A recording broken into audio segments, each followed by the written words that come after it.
Kalau saya melihat Mbah Wahab itu,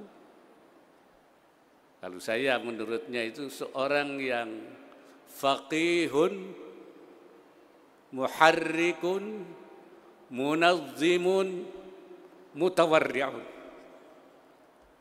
Artinya beliau itu seorang faqih,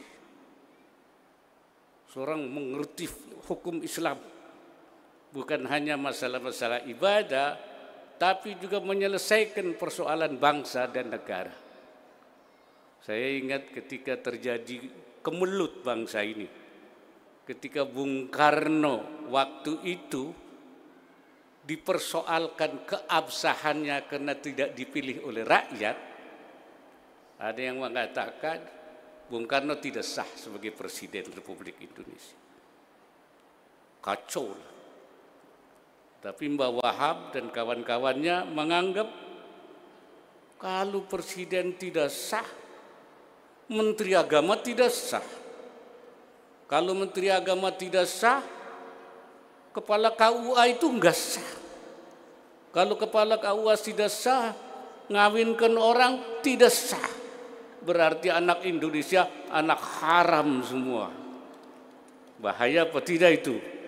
Bahaya. Gimana itu?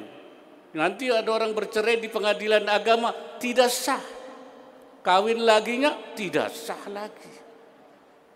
Jadi semua ini anak zina semua di Indonesia ini.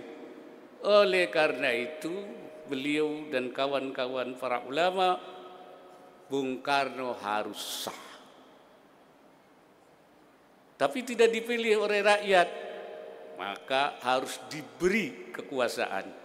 Secara fikihnya diberi tauliyah namanya.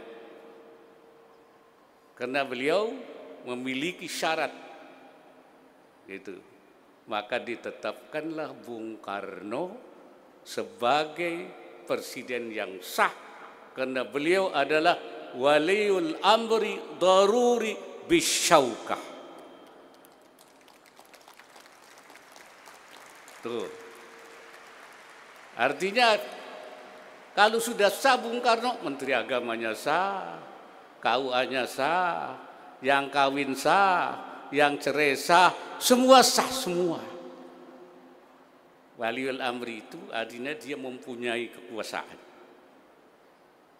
Ya. Tetapi dia sifatnya, kalau waliul amri itu kan harus orangnya muttaqin, bertakwa. Tidak cukup syarat Bung Karno untuk jadi waliul amri.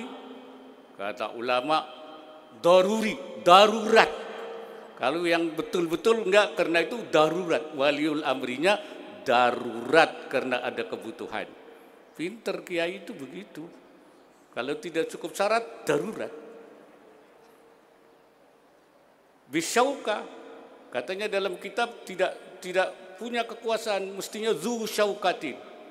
Dirubah oleh ulama, tidak zu syaukatin, tapi bisyauka, ditopang oleh kekuatan, sah semuanya. Itu namanya solusi keagamaan menjadi solusi kebangsaan dan kenegaraan. Itu namanya makharij diniyah menjadi makharij wataniyah. Kalau nggak ngerti fikih nggak bisa itu. Nggak ngerti fikih kok. Karena itu yang ngerti fikih itu yang ahli fikih, yang faqihun. Karena itu beliau adalah faqih sehingga bisa menyelesaikan soal-soal yang ruwet saja dengan fikih bisa diselesaikan.